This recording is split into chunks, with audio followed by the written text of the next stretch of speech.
नमस्कार. तर मी करुणाच किचनमध्ये आपलं खूप खूप स्वागत आहे. तर आज आपण बनवणार आहे मुलीच्या टिफिनसाठी पनीर पराठा. तिची ही खास डिमांड होती, तर तीच मी आज पूर्ण केली आहे.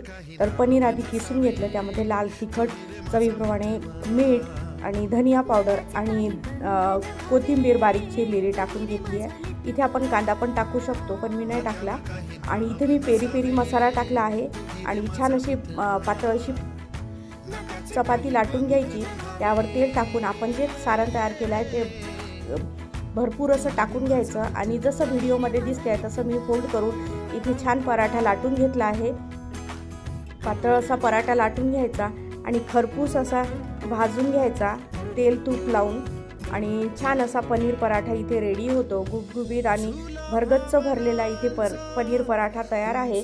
तर तुम्ही व्हिडिओ आवडला असेल तर लाईक आणि शेअर आणि कमेंट करायला विसरू नका.